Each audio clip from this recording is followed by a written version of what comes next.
Okay, so we've got your joke underway, and again, good morning, Fellowship Church. This is Perry and Ed, and we're back again with step 2 on our 12-step focused series of taking your next step.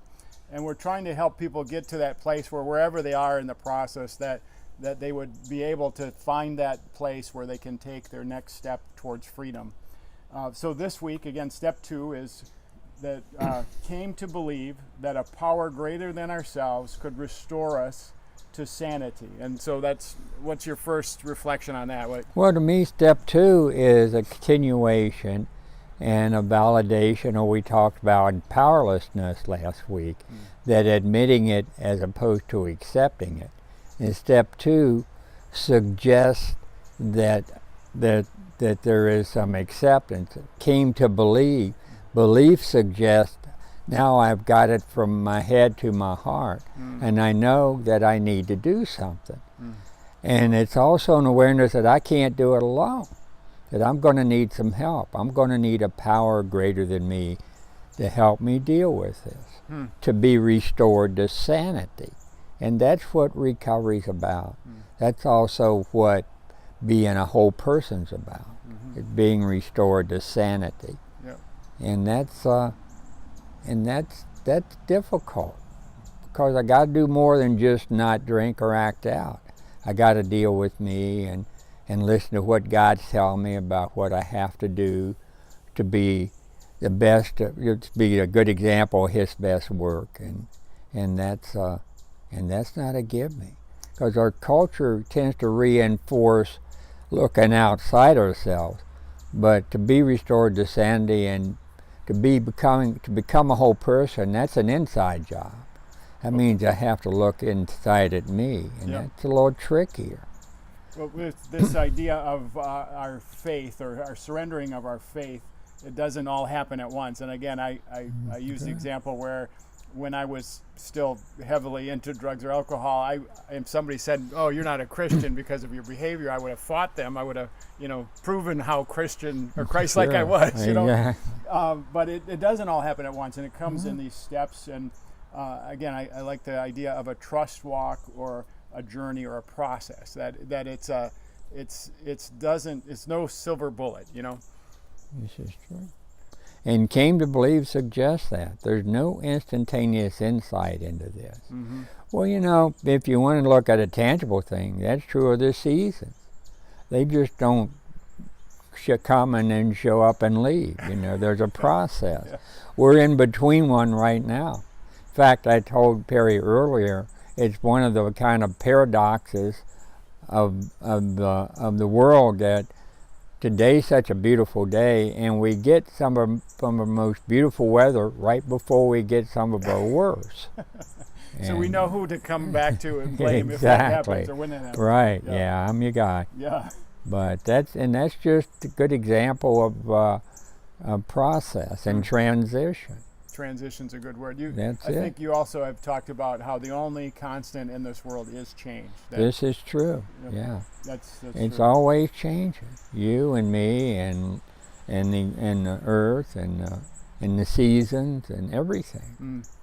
Well, so Richard Rohr, in his book Learning to Breathe Underwater, has this quote, and it says, "So the work of spirituality is the ongoing liberation of head, heart, and body towards a full luminous seeing and living, and not a mere mental quote-unquote decision for Jesus."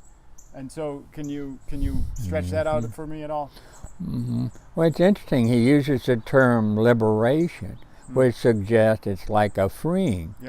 And earlier you were talking about the burning bush and Moses and the freeing of God's people. And maybe there's a metaphor in there somewhere. Well, we're going to come to that one too. Oh, okay. I'm getting ahead of myself. See, he's so advanced. That's the problem. There we go. So if you're jumping like me, ahead. All right. He knows too much for my own good. Let's put it that way. Well, that's the scariest thing I've heard all day.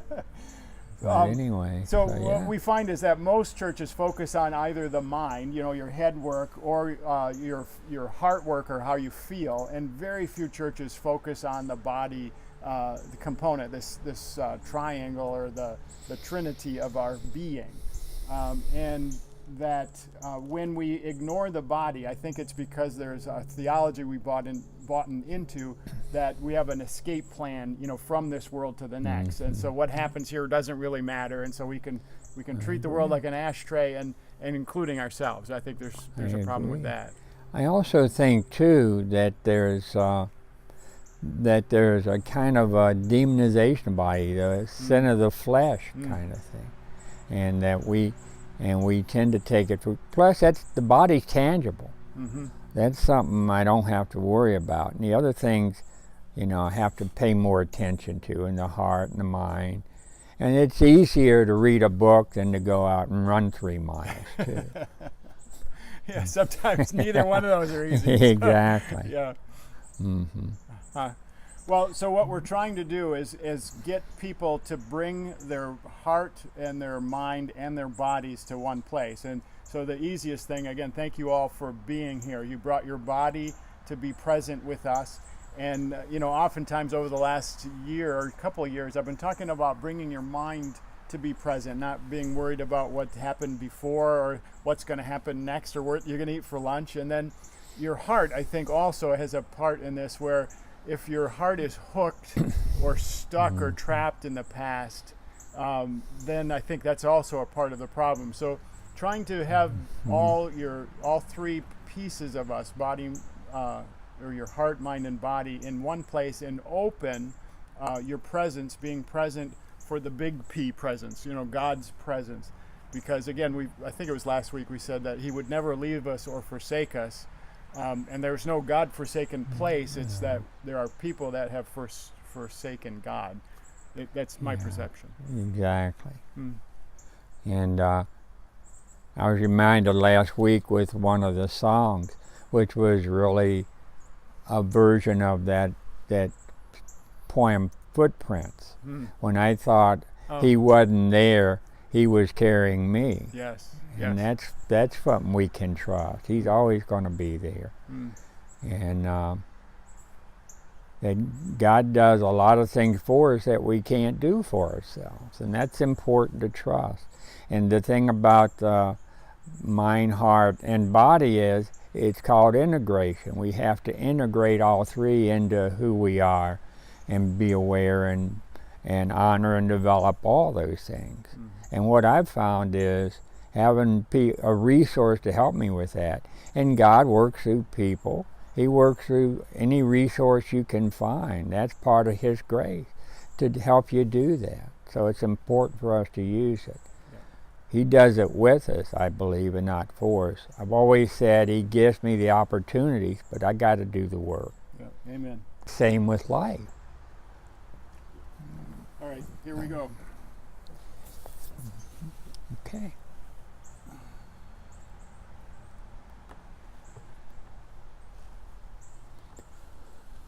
Okay, so we have been talking about, and I had Isabel and her crew use this song, Believer, and the key word is pain.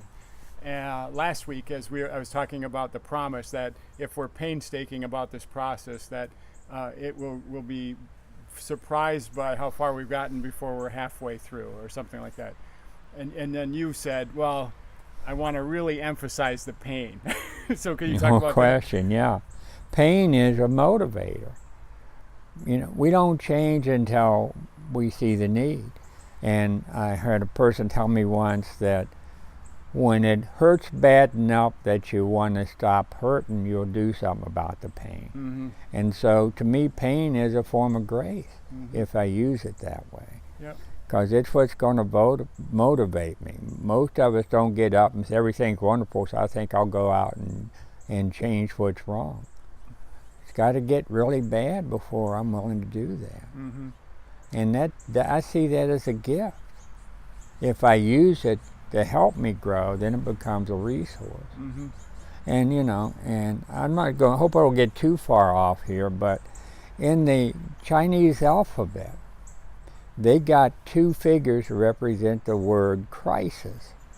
One figure means danger, and it shows a warrior attacking a dragon with a dagger, which don't sound good to me.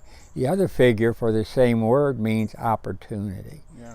So I think in pain and crisis in our life, there's opportunity. And the second step indicates that trusting a power greater than me puts me in a better position to turn it into an opportunity. And that's what I think. And knowing how to go about that is important, and having people help you with that. Okay, so this week's text, I'm using Exodus 3, 7 through 14. And it's the story of Moses and the burning bush, and then God's response to God's people. Verse 7, it starts, the Lord said, I have indeed seen the misery of my people in Egypt. I have heard them crying out because of their slave drivers, and I am concerned about their suffering. So I have come down to rescue them from the hand of the Egyptians, and to bring them up out of the land and into a good and spacious land, a land flowing with milk and honey, a home of the Canaanites, Hittites, Amorites, Perizzites, Hivites, and Jebusites. And now the cry of the Israelites have reached me, and I have seen the way the Egyptians are oppressing them. So now go, I am sending you to Pharaoh to bring my people, the Israelites, out of Egypt. But Moses said to God, who am I that I should go to Pharaoh and bring the Israelites out of Egypt? And God said, I will be with you. And this is the sign that it is I who have sent you.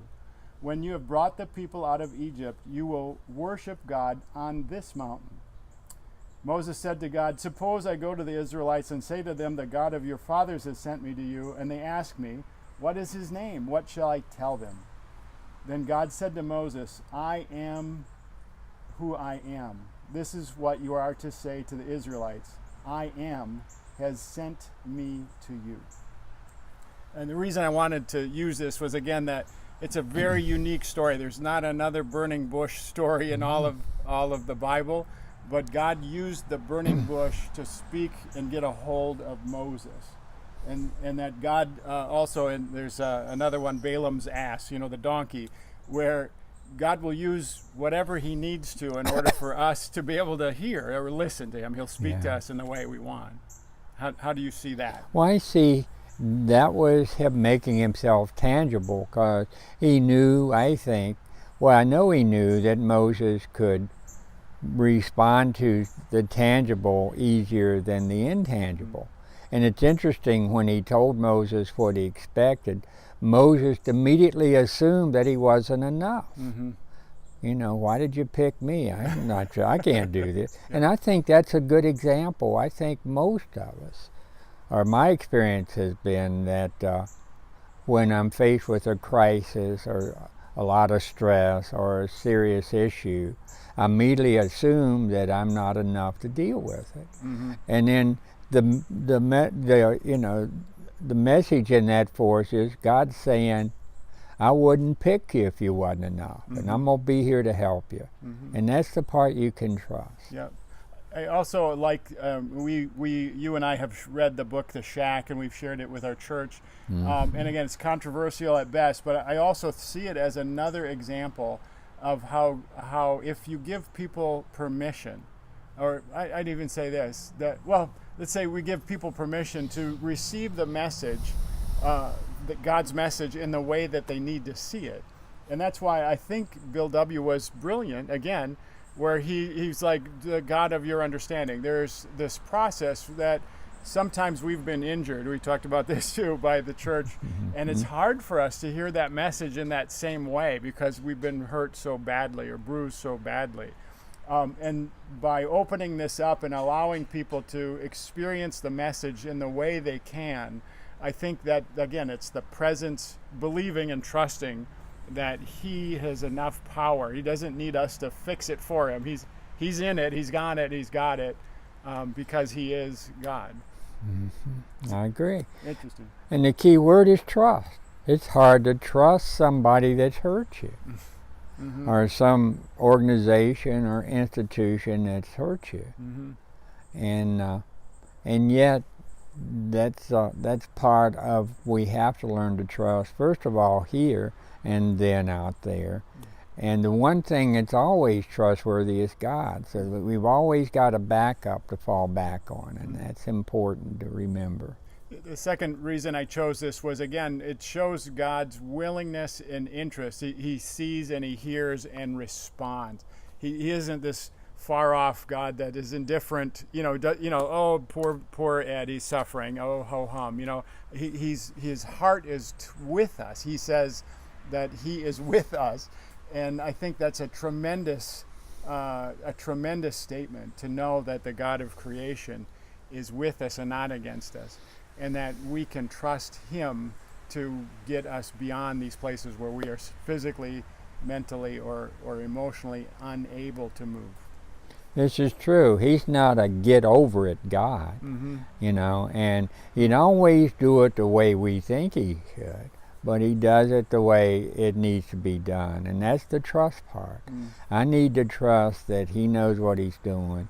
And as long as I do my part, I can trust he's going to do his, and then it'll work. And the challenge is knowing what my part is and following through on that. And using the Israelites leaving Egypt as an example is, once Moses knew what his part was and did it, God was there the whole time to make it happen. Amen. Yep. It worked. Even parted the sea to help them out. That's pretty impressive. Yeah. Well, I mean, how can you do any better than that? That's right. There you go. Well, this idea of freedom, and to the people of God were in slavery. They were stuck. They were powerless. They couldn't affect the change that they wanted to see. God shows up. He hears them, sees them, and then acts for them or engages for them. And then again, it's an interesting story, because we see that the Israelites, once they were set free, were much more comfortable back in slavery, which we're going to get to later, I think. All right, so this step also comes with a promise. Okay, not a problem. All right, but we will not regret the past, nor wish to shut the door on it. Why is that such a significant promise? What it says is, I'm not only reconciling my powerlessness, I'm starting to accept me in spite of what's happened and what I've done. And all of a sudden I realize that the past can be a resource too, and I don't have to regret it, don't have to run from it. I can use it to help me in the present, and that's going to guide me into the future.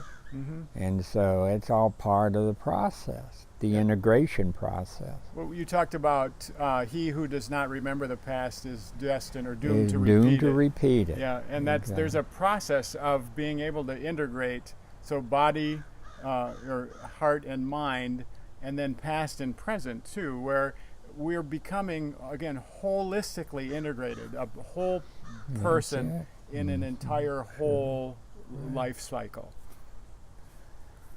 And plus, acceptance precedes change.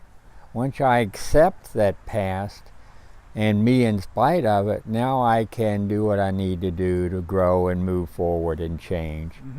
And then it becomes a resource.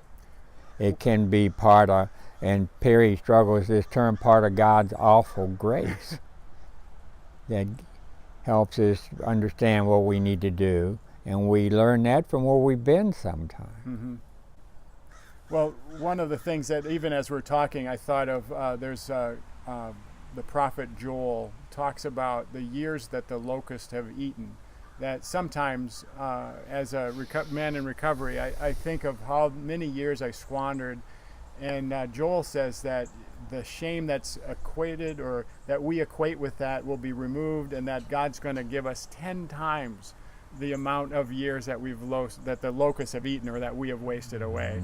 And I see that kind of in this promise, that we won't regret the past nor wish to shut the door on it, but it goes to that trust thing in the first part, where we can trust him that even those things God is going to be able to turn together for both of our good and ultimately his glory. And that's just a tremendous hope. I agree. And and it's all part of who we are, and that integration we've been talking about, becoming whole. And I can't reject that part of me and be a whole person, because that's a part of me too. I just need to know how to make it a resource instead of a liability. And here again, I think God will help us with that too. Amen. And that's important. So Ed, I'm going to pray just to close us off here. Before I do, we've been talking about trying to have a dialogue on the fellowshipcf.org Facebook page, not Facebook page, the website page. And that if the people want to have conversations and we can't make it so you can talk in person, you can post your questions there, and then between Ed and I, or I'll make sure if it's a question for Ed, I get it to him. But we want to have that conversation ongoing. Also the 9 o'clock hour, we're trying to set it up so that Ed and Judy can get to their next appointment. So they have to leave right at 11. But if you can come early, we really want to engage with you. And these are very difficult things, hard things for me. A tough process, but I think together, we were talking about this better together, that because of our perspective differences, not just sitting differently on the bench, but his history and my history, we're actually together being able to see our own salvation, redemption, and healing better. So that's good. This is true, yeah. We all do better, I think, with supporting other people. and we use that scripture. I'll see the splinter in your eye before a log in my own. And I need help to see the log in my own eye. And that's part of healing too. Yep. And one of the promises that Perry will get to is that we learn that without help it is too much for us. And that's where other people and God and doing our own work comes in. Finding the help and using it. Yep. And that's important. And God provides us with that. I'm going to pray, and then we're hopeful that people will be stirred to take that first or next step. So, Lord, I just want to thank you for Ed. I thank you for the resource that he has been to me, and we just pray that even in our conversations and as we present this material, that, Lord, you will use it for your good, or our good and your glory. I pray that, again, people that are listening to this, either in live or over the internet or whatever, that they would find and seek out safe people in safe places, a place where they can engage with these difficult things with people that are going to also respect and honor their dignity. God, we just pray all of this in your name and lay it back at your feet. Amen. There you go. Can I make one more comment? Sure, go ahead. Okay, and when you find yourself slipping back into the Moses syndrome, just remember that God knows what he's doing with you. And you can trust that. Yep.